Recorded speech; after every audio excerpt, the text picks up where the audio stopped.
Em 90 segundos tu não faz nem um miojo, mas eu te ensino as matérias que tu tem até nojo. Então senta aí e começa a quebrar a TP pra ter energia pra tua mente processar e entender que a probabilidade de você ir bem no Enem tá ligada direto aos meus raps também. Então começa com humanas, só sei que nada sei, mas sei que saí da vida e pra história eu entrei. Se o clima esquenta e tua caneta falhou, fica tranquilo, a esfera dela dilatou com calor. Eu sou flúor com oxigênio, dá pra completar, evoluir melhor que o Darwin poderia imaginar. Se tinha uma pedra no caminho, pode crer que eu já chutei absoluto no rap. Eu nasci pra ser rei, cria uma sociedade aos modelos de Durkheim. O mecanismo dela própria é que diz pra onde vai a inspiração. Thomas Edison dizia, é 1% e o restante o trabalho que faz. Então senta o rabo aí que eu vou te ensinar. Sometimes rap is the best way to learn, rapá. Eu não compreendo, pero não puedo hacer. É só estudar e ouvir as dicas que eu dou pra você. Confere suas respostas e faz tudo com calma. Manda bem na redação, faz do fundo da alma. Esse é o tópico frasal, ainda tem argumentação. E a resposta pra você eu deixei na conclusão. Se tá nervoso, se acalma pra mandar bem.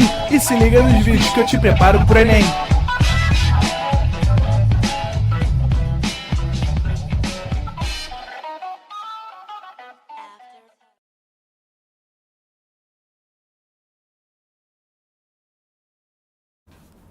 Estamos ao vivo, estamos online? Estamos ao vivo, estamos online. Muito boa noite, Brasil. Muito boa noite aos que estão chegando, a quem já está sentado esperando a nossa aula começar. Quem aqui está com a gente hoje? Andrômeda, Rodrigo Reis, Glenda. Quem mais? Luiz, Yasmin, Joselma, Maria, Jordana, Joana. Festival do nome J aqui, né? Aurenil, Ana Júlia, Tailane, Vitória Pereira, Jefferson. E é isso, o pessoal que está chegando, quem está chegando ainda, por favor, vamos encontrando um lugar confortável, porque hoje a conversa vale 200 pontos, é isso mesmo. Vamos conversar sobre coesão textual. Sabemos que é um critério fundamental para a garantia de uma boa nota no Enem. Quando falamos sobre coesão textual, falamos sobre competência de número 4. Na verdade, não só no Enem, né? Qualquer vestibular que você vier a prestar tem a coesão como um critério, diretamente ou indiretamente. Então é uma aula fundamental, é um assunto sobre o qual eu amo falar. Coesão textual foi o assunto da minha dissertação de mestrado, então eu tenho um apreço especial por esse tipo de assunto. Espero que vocês estejam bem. Deixo novamente aqui um beijo e um abraço para a galera do Sul, que continua ainda vivendo certas dificuldades em relação às chuvas, né? Tá ali ainda tentando se reestruturar, tentando se reorganizar. Fica aqui um beijo e um abraço não só aos alunos, mas também aos familiares, né, aos amigos, colegas, conhecidos e principalmente àqueles que perderam pessoas próximas, pessoas queridas, que perderam suas casas, que perderam seus animais de estimação, que perderam seus móveis, seus comércios, enfim. Fica aqui a solidariedade da família ProEnem em relação a vocês. Deixo um beijo muito grande a todos. Espero que vocês consigam passar por esse momento tão difícil da melhor maneira possível, né? Esse capítulo, infelizmente, serviu para nos alertar a respeito da necessidade de políticas públicas que estejam alinhadas com as necessidades do meio ambiente e como o clima não é apenas uma conversa para cientista, é conversa para todos nós, não só na redação do Enem, mas também nas nossas práticas diárias e nas escolhas dos nossos governantes, né? Nossos líderes políticos, deputados, governadores, prefeitos e toda essa galera que decide o que vai acontecer com a nossa vida ao redor, certo? Muito bem, deixada aqui a minha solidariedade a todos, vamos começar a nossa conversa. Vamos começar primeiro definindo o que é a coesão textual. No geral, o aluno se refere à coesão textual de um modo um pouco impreciso. Quando o texto dele não está muito bom, ele diz que falta coesão. Então, às vezes eu sinto que o aluno chama de coesão mesmo sem entender exatamente o que é coesão. Quase como se fosse uma qualidade do texto. Aí ele diz, falta coesão, né, professor? Na verdade, muitas vezes nem é coesão o que ele está falando, é uma outra coisa. A gente precisa reconhecer exatamente o que é o fenômeno para conseguirmos atender às demandas do que o vestibular vai nos exigir, certo? Eu trouxe aqui a definição retirada do próprio Enem, que diz que a coesão diz respeito à demonstração dos conhecimentos, dos mecanismos linguísticos necessários para a construção da nossa argumentação. Ou seja, você conhece os mecanismos necessários para construir a argumentação? Você dispõe das ferramentas necessárias para costurar o seu texto? Sim, porque a noção de coesão, ela tem uma relação muito grande com costura. O nosso texto, ele é o resultado de uma costura. A pergunta que fica é, você é um bom costureiro? Você é um bom alfaiate? Você consegue pegar a linha e a agulha e começar a entrelaçar essa linha de tal maneira que ao final você obtenha o seu tecido? Provavelmente, quando você teve aula de coesão na sua escola, o seu professor lhe comentou que a noção de texto, ela tem uma proximidade com a noção de tecido. Tanto é verdade que a indústria têxtil é justamente a indústria que produz tecido. Se eu falar em uma aula sobre a indústria têxtil, você não vai pensar na indústria de redação, né? Você vai pensar na indústria que produz tecido, certo? É porque é isso, ó, é têxtil, tecido, texto. A gente está falando ali de 30 linhas que precisam ser costuradas, né? Elas precisam ser entrelaçadas. Uma camisa, se não for bem costurada, ela vai ficar com um fiozinho aqui à mostra. E se a gente puxar esse fiozinho, o que vai acontecer? Muito provavelmente você vai abrir aqui, né, um buraquinho na camisa ou vai engelhar o tecido. É a mesma coisa no seu texto. Se você deixar algum fiozinho solto, alguma costura que não está tão boa, o resultado final desse texto ele vai ficar encaroçado, ele vai ficar ali comprometido. Continuando ainda o conceito. Por coesão se entende a ligação, a relação, os nexos que se estabelecem entre os elementos que constituem a superfície textual. Nexo, ligação, costura, conexão.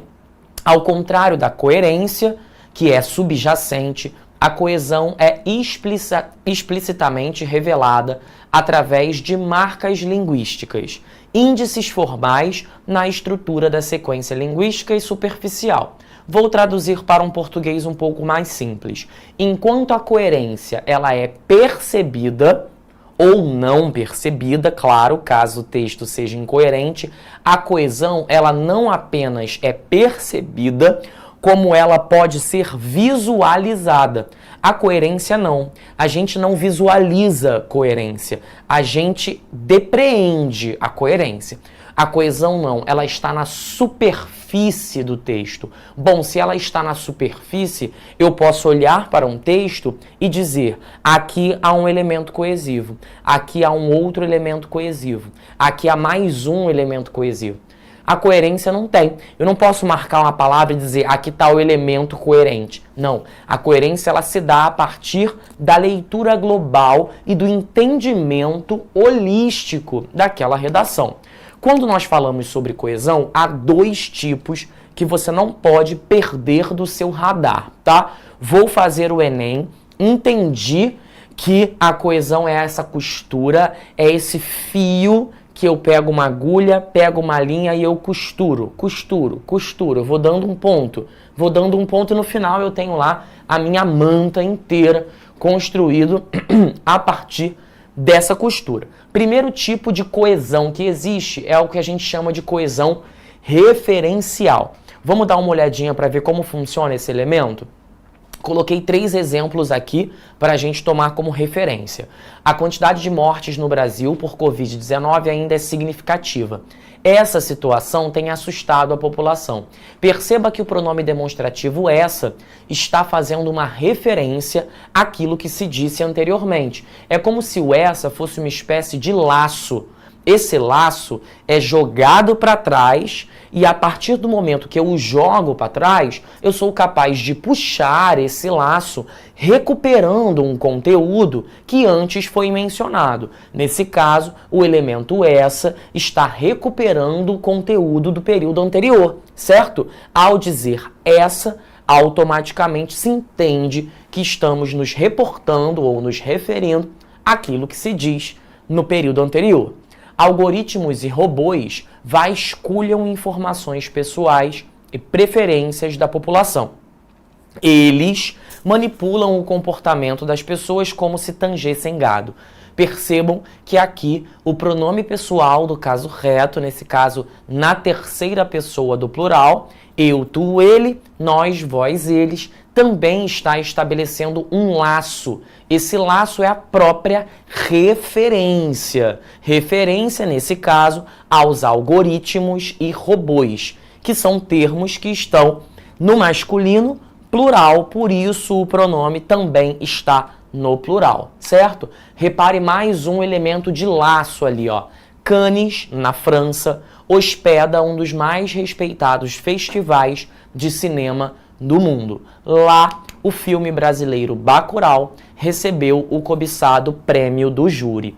O elemento lá, por mais que a gente não vá usar na redação, certo? Porque diferentemente do essa e do eles, o lá, ele é informal, certo? Mas ainda assim, o lá, mesmo sendo informal, está estabelecendo uma relação referencial, porque ao ser empregado, entende-se que o aluno está fazendo referência a Cannes, né? Lá no Festival de Cannes, que é um festival muito tradicional a respeito da produção cinematográfica no mundo. Então a gente diz que a coesão referencial é quando você retoma elementos já mencionados. Você pode jogar o laço para trás e puxar esse conteúdo e, eventualmente, você pode jogar o laço para frente e puxar também esse conteúdo. Normalmente, o aluno, quando está produzindo a redação, ele não joga o laço para frente. E isso não é um problema.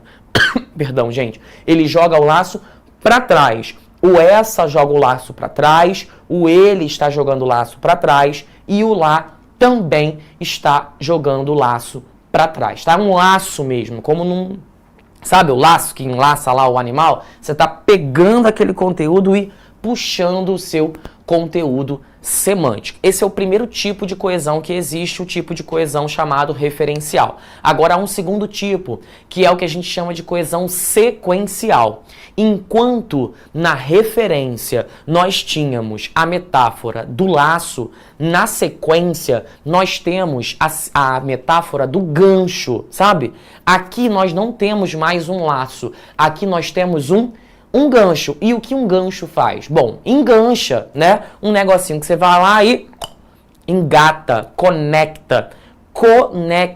É por isso que nós dizemos na redação que você precisa usar conectivos, porque os conectivos têm função sequencial. Você conecta, enlaça. Conecta, enlaça. Depois você enlaça de novo. Aí enlaça de novo. Conecta, enlaça, conecta.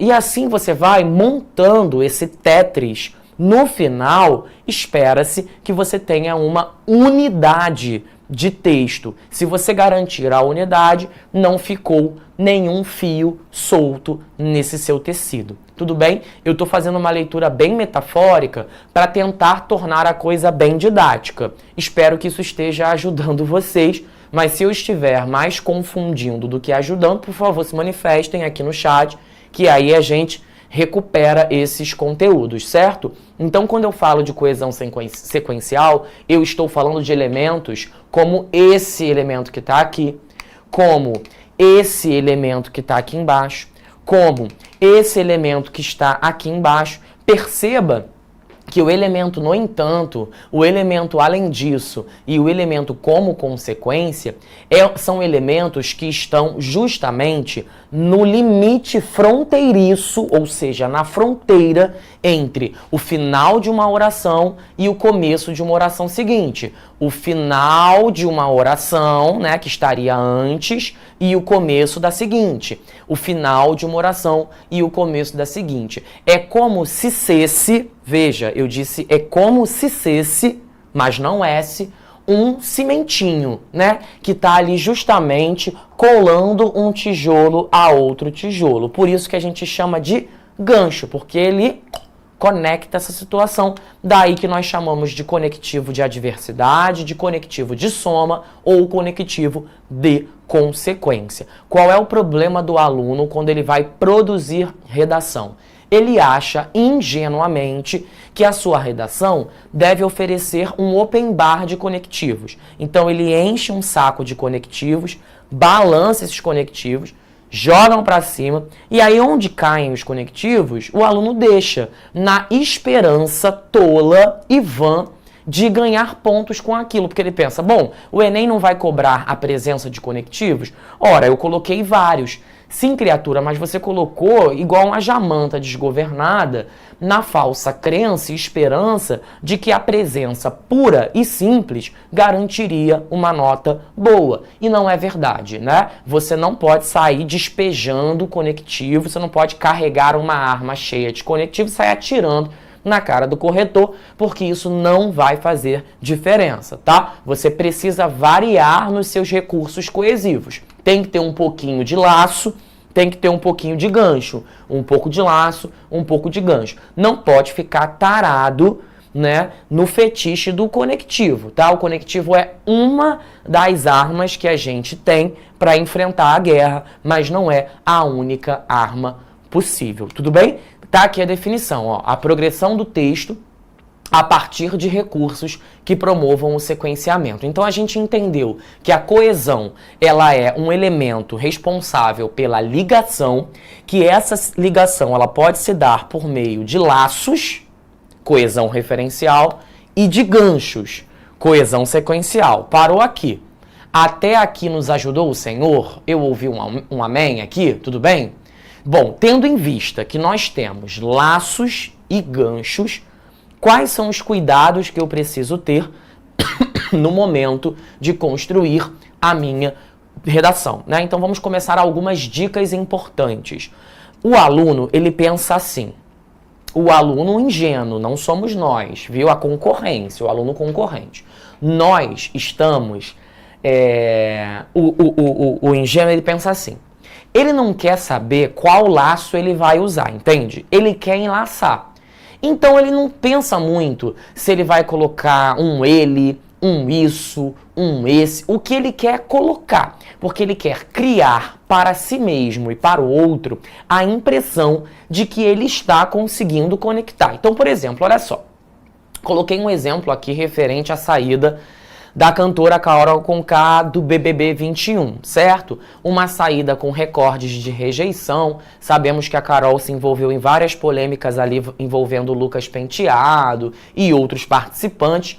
E aí o aluno coloca assim, ó, Carol Conká é a quarta eliminada do Big Brother 21, com 99,17% dos votos, um recorde de rejeição.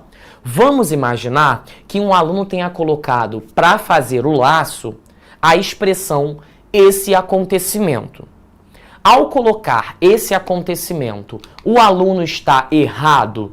Não, errado ele não está, porque eu posso fazer referência à saída de Carol Conká por meio da expressão esse acontecimento. Não está errado, não é problemático isso aqui, tudo bem? Só que, se você for um aluno sagaz, e nós somos sagazes, perceberemos que ao utilizar a expressão esse acontecimento, o aluno, apesar de construir uma relação de laço, não consegue imprimir ao seu texto uma noção argumentativa. Eu diria que a expressão esse acontecimento tem uma carga neutra, certo? Nem apoia, nem desapoia a saída de Carol Conká. Agora, imaginemos que, em vez de utilizar esta expressão, o aluno utilizasse a expressão essa ação necessária. Ao colocar a expressão essa ação necessária, o aluno demonstra a sua concordância em relação ao que está acontecendo. Sim, porque se esse parecia ser neutro, esse aqui, o segundo não parece ser neutro. O segundo diz, considero necessária a saída de Carol Conká. O que nós queremos numa redação dissertativa? Numa redação dissertativa nós queremos neutralidade? Não queremos neutralidade numa redação dissertativa. Neutro só o detergente. E olhe lá, às vezes nem o detergente ele é neutro, tá? Então a gente quer imprimir noções de valor. É o que o Enem chama de marca de autoria. Essa daqui é uma marca de autoria, é uma marca de opinião, certo? Agora imaginemos que em vez de colocar essa ação necessária, o aluno colocasse essa injustiça. Bom, o que antes era concordante tornou-se agora discordante. Eu não sei quem é você na fila do pão, certo? Eu não sei se você achou bom ou achou ruim a saída da Carol Conká. Isso não vem ao caso aqui. Não estamos debatendo a saída dela. Estamos debatendo que é muito melhor que você imprima concordância ou discordância do que você imprima neutralidade. De novo, não é errado fazer isso. Eu estou lhe mostrando que a coesão pode ser um recurso para você também garantir os seus pontos ali na argumentação. Agora, claro, é preciso ter cuidado. Eu não estou dizendo que é para você se referir de qualquer forma. Vamos imaginar um aluno mais emocionado que, em vez de ter colocado essa justiça, colocou essa maravilha.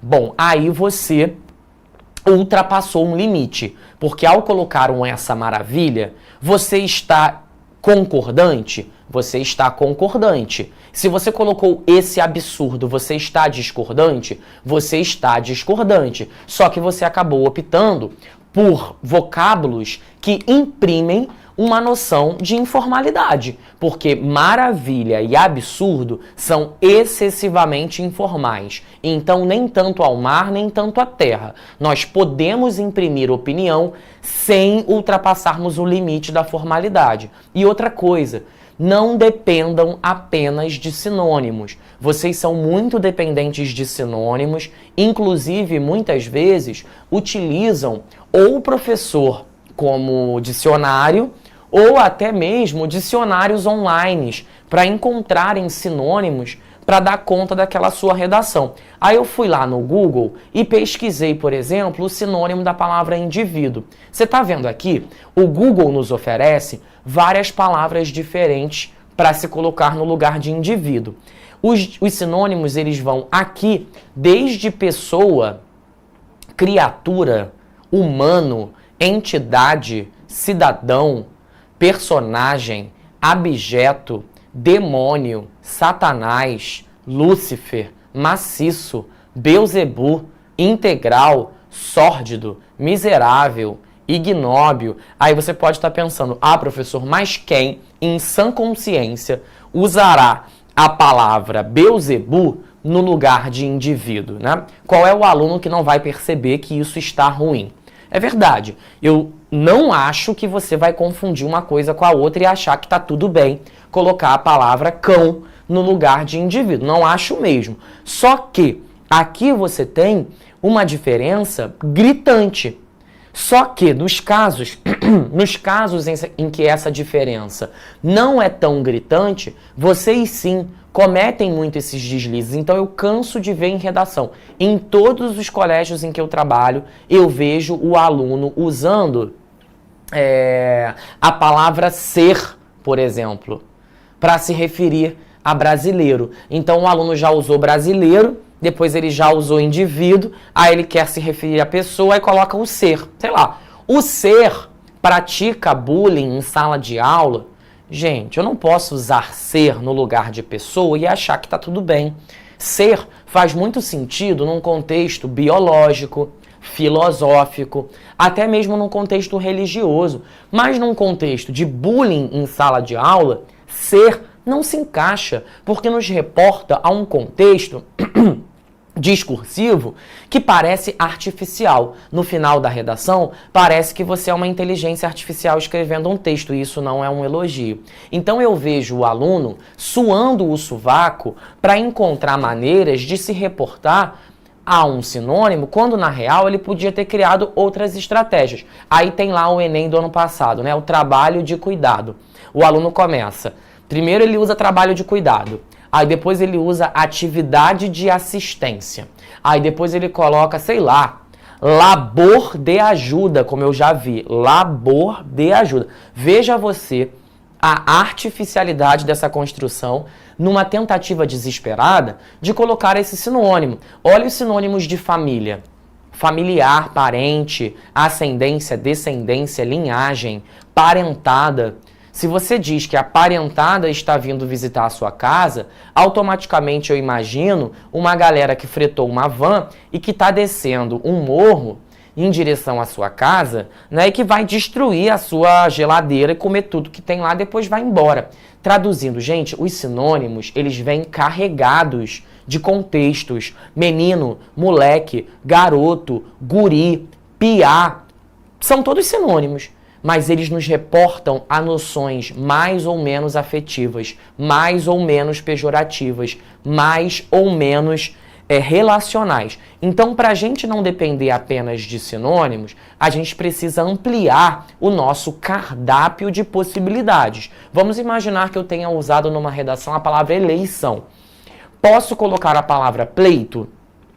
Sim, posso colocar a palavra pleito. É um sinônimo? É um sinônimo. Ah, o que é o sinônimo? Ah, sinônimos são palavras de sentidos iguais. Não, sinônimo não são palavras de sentidos iguais. Não existem palavras de sentidos iguais. Existem palavras de sentidos muito próximos, não iguais. Sinônimos não são perfeitos, eles são aproximados. Aí vamos imaginar que o aluno tenha usado a palavra dengue. Depois ele quer se referir a dengue. Vai encontrar um sinônimo para dengue? Não vai encontrar sinônimo para dengue, porque doenças não costumam ter sinônimos. Vamos imaginar que o aluno tenha usado a expressão ou a palavra doença, certo? Doença é um sinônimo de dengue? Não, não é um sinônimo de dengue. Simplesmente porque de dengue para doença eu tenho uma dilatação do sentido, eu tenho uma expansão do sentido. Dengue é um termo de sentido mais restrito, enquanto doença tem um sentido mais amplo. Quando fica amplo, a gente chama de hiper, certo? E quando fica hiper, eu chamo doença de um hiperônimo em relação à dengue. Tudo bem até aqui? Hiperônimo, cresceu, dilatou esse nome. O contrário também se aplica. Assim como o sentido, ele pode dilatar-se e tornar-se hiper, ele pode comprimir-se. E de país para Brasil, eu tenho justamente uma compressão, eu tenho uma redução da expansão desse sentido. Qual é o contrário de hiper? Hipo. Daí que nós temos hipertireoidismo, hipotireoidismo, hiperglicemia, hipoglicemia, tá? Quando o movimento vai do menor para o maior, ele é hiper. Quando o movimento ele vai do maior para o menor, ele é hipo. Por isso chamamos de hipônimo. Diferentemente, seria se eu me referisse ao governo americano e depois eu colocasse, sei lá, Casa Branca, por exemplo. Perceba, quando eu digo a Casa Branca decretou um feriado, ninguém está achando que a Casa Branca, o edifício Casa Branca saiu, né, criou pernas e saiu lá para decretar um feriado. Não, quando eu digo Casa Branca decretou feriado, você sacou que eu estou me referindo a Joe Biden e companhia, né? A equipe lá, né? O governo americano propriamente dita. E você entendeu isso porque há uma relação tão grande de proximidade entre Casa Branca e governo americano, tanto é que o governo americano mora na Casa Branca, que eu posso usar um no lugar de outro e não se causou qualquer tipo de estranhamento aqui. A essa figura de linguagem damos o nome de metonímia. Eu digo que eu comi 2 pratos no almoço e você não achou que eu enfiei goela abaixo, né, a porcelana lá de casa. Não, você entendeu que na real o que eu comi foi a comida que no prato estava. É porque comida e prato tem tamanha relação, né, uma coisa vai na outra, que eu posso usar uma no lugar da outra e que está tudo bem. Da mesma maneira, eu digo que eu li Machado de Assis e ninguém acha que o Machado de Assis estava na minha casa e eu peguei o corpo dele para ler. Todo mundo sacou que quando eu disse que eu li Machado, estou me referindo à obra de Machado, certo? Temos casos aqui metonímicos. Agora vamos imaginar que eu tenho usado a palavra cinema e depois eu coloquei a expressão sétima arte. Bom, nesse caso é o que nós chamamos de epíteto. Um epíteto nada mais é do que um apelido, um nome que se dá em um determinado momento por alguma razão e ele fica tão associado, que a gente passa a usar e ninguém sente estranheza, né? Em um dado momento, um teórico italiano, né, criou um negócio chamado Manifesto das Artes. Nesse manifesto, ele listou os tipos de arte que ele considerava legítimos. E um desses tipos era justamente o cinema. Qual era a posição que o cinema ocupava? A 7ª posição. Por isso ficou conhecido como sétima arte. Pegou, ele lançou, alguém gostou, falou, e alguém falou, e convencionalizou-se chamar-se o cinema de sétima arte, certo? Por último, eu coloco democracia e depois eu me refiro ao sistema político do povo. KKKKK, aqui nós temos o caso de uma definição. Então eu não quero, né, não é sadio que vocês fiquem profundamente apegados a sinônimos. Até porque, vou lhe dizer uma verdade, quando você chegar lá no Enem, gente, você vai olhar para o tema e, infelizmente, tenho que lhe dizer, às vezes a coisa não tem sinônimo, mesmo. É assim que funciona, não há sinônimo para tudo na língua, não. A gente não vai encontrar sinônimo para todas as coisas e a gente precisa aceitar essa realidade. E aí o que você faz? E aí que você vai buscar outras coisas. Porque um aluno que fica tão preocupado com as repetições, né, porque ele não quer repetir nunca, ele acha que repetir uma palavra é um erro gravíssimo. E não é assim que funciona. É claro que a gente não quer repetir uma palavra, óbvio, mas a gente não quer a repetição que incomoda, porque se a gente não quiser repetir nunca uma palavra, você vai sofrer, você não vai conseguir escrever a redação. Ah, professor, o tema que eu escrevi essa semana foi sobre prostituição infantil. Como é que eu vou me virar para colocar sinônimo para a palavra criança? E quem disse que você precisa se virar todas as vezes, não é mesmo? Aí senão você começa a escolher umas palavras muito estranhas, como eu vejo nas redações, como infante. Essa semana eu vi o aluno falando, né? A prostituição dos infantes. Gente, dos infantes, onde a gente está? Numa sessão do STF, você já falou assim, olha os infantes brincando, que bonitinho. Não, é uma construção irreal do ponto de vista da prática. Então aqui eu tenho um exemplo de um aluno que infelizmente fez usos muito questionáveis de estruturas de sinônimos. Veja aqui, ó, os brasileiros sempre pecaram no que diz respeito à formação educacional. Percebe-se que hoje a vida das pessoas do Brasil, complicado isso aqui, né? Você não chama quem mora na Bolívia de pessoas da Bolívia e nem quem mora na França de pessoas da França. Então é uma construção ali meio artificial. Não está, a vida das pessoas do Brasil não está muito diferente daquela de anos atrás. Os cidadãos tupiniquins, que coisa é essa? Do nada aqui, uma dança da chuva, um cacique cobra coral, não entendi essa referência. Eu vejo muito professor no TikTok ensinando o aluno, você não quer citar a palavra Brasil? Cita Nação Verde e Amarela. Agora, veja você, cita Nação Verde e Amarela, uma expressão absolutamente artificial, num contexto que não diz lé com cré, certo? Então é preciso que as expressões não apenas façam um laço, é preciso que elas sejam pensadas. Do contrário, Nação Verde e Amarela É um tema sobre nacionalismo, isso aqui? É sobre futebol? Porque, do contrário, me parece que você está usando infantes no lugar de crianças, achando que está arrasando, sendo arrasado. Depois, assim, os cidadãos tupiniquins precisam repensar o que de fato importa para os moradores do país. Morador do país trouxe ao país uma noção meio concreta, parece que ele é um edifício, né? Como a formação educacional dos surdos. Parcela de seres que sempre ficaram à margem da sociedade. Não ficou legal a palavra seres. Você se refere aos surdos como seres, parece que você está animalizando essa parcela da sociedade. Num contexto dos direitos humanos, você chamar esse grupo de animal, nem vou te dizer o risco que você corre com isso. Aí depois ele diz, tais elementos humanos, quer dizer, do nada ele foi na tabela periódica, né? Tais elementos humanos precisam ser pensados com mais atenção pelas autoridades, como forma de se criar um futuro mais igualitário para todos os sujeitos do Brasil. Quer dizer, para os sujeitos, para os predicados, não. Para isso ocorrer, devem ser considerados o âmbito empresarial e estatal.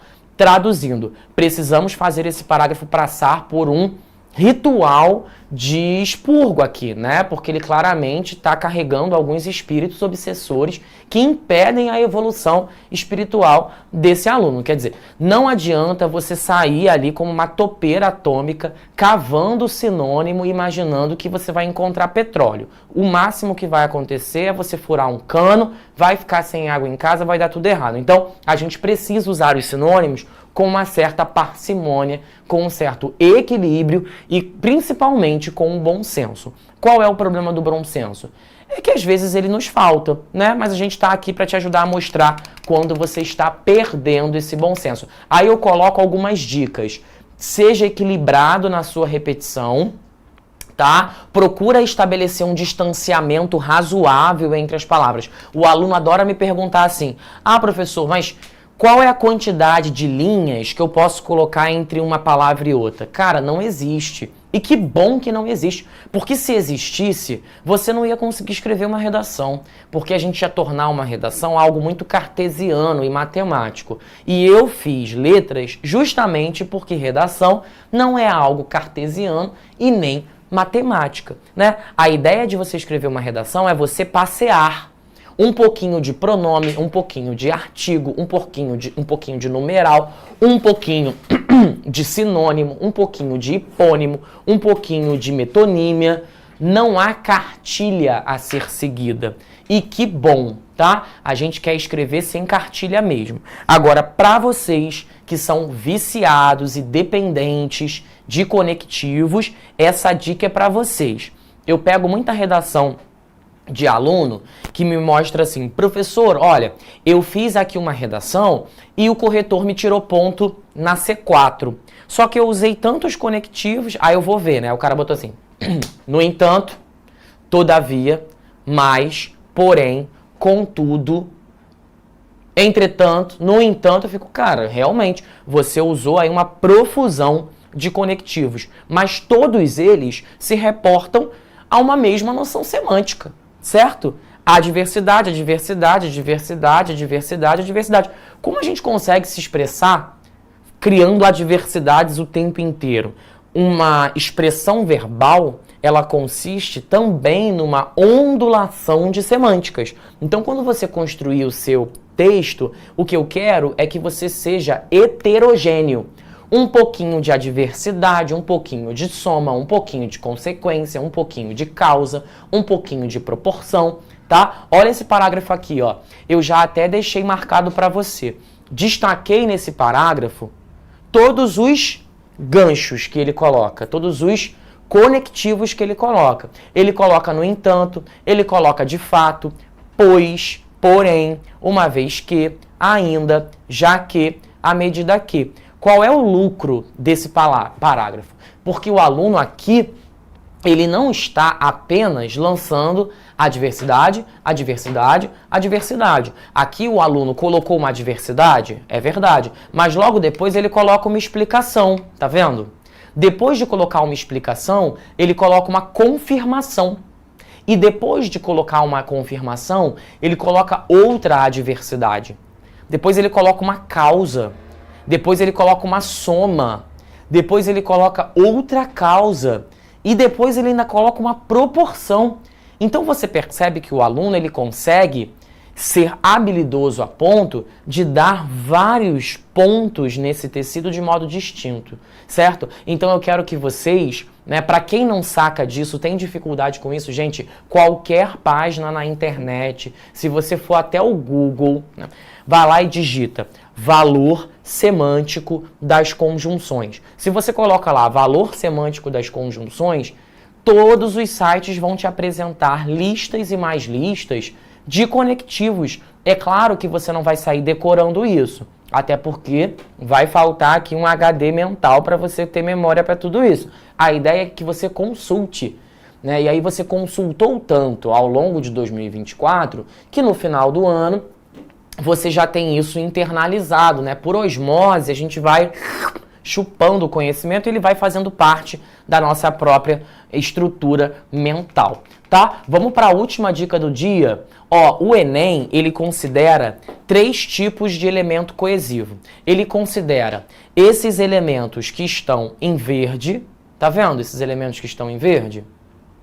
Ele considera os elementos que estão em vermelho e ele considera os elementos que estão em azul. Então são 3 grupos de elementos, os de verde, os de vermelho e os de azul. Perceba que eu nem escrevi o texto. Por quê? Porque não faz diferença, não importa o conteúdo aqui, o que importa é a posição. Então, se o que importa é a posição, não importa nem o que está sendo dito, certo? Então, veja, esses elementos que ligam os parágrafos, a gente chama de interparagrafal, colando o parágrafo. Os que ligam as frases, a gente chama de interfrasal. E existe um terceiro grupo que está dentro da frase. A gente chama de intrafrasal. Então são os interparagrafais, interfrasais e intrafrasais, certo? Ligando parágrafo, ligando frase ou dentro da frase. David, eu preciso usar qual? Eu preciso usar todos. Ao ler a redação, espera-se que o corretor ele consiga, como uma galinha, ir bicando os milhos que você vai deixando ali. Então tem que ter um pouquinho de milho em tudo. Tem que assim, tuc, tuc, tuc, sabe? Tem que ir catando esse milho ao longo da sua redação. Você precisa tomar certos cuidados na hora de produzir sua redação em relação a isso. Quais são os cuidados que você precisa adotar?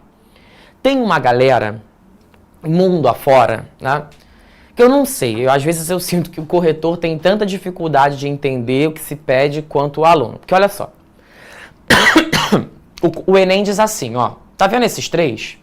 Tá vendo esses 3 conectivos? O Enem diz o seguinte: empregue elemento coesivo sequencial, ou seja, conectivo, em pelo menos 2 momentos do texto. Veja que o Enem disse 2 momentos do texto.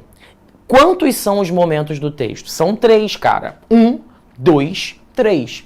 Em quantos momentos o Enem cobra? Em 2. Portanto, o Enem cobra que você escolha 2 momentos desse e empregue. Ai, mas eu quero colocar 3. Então você coloca 3, não tem mistério. Você pode colocar. Ele diz número mínimo, ele não diz número máximo.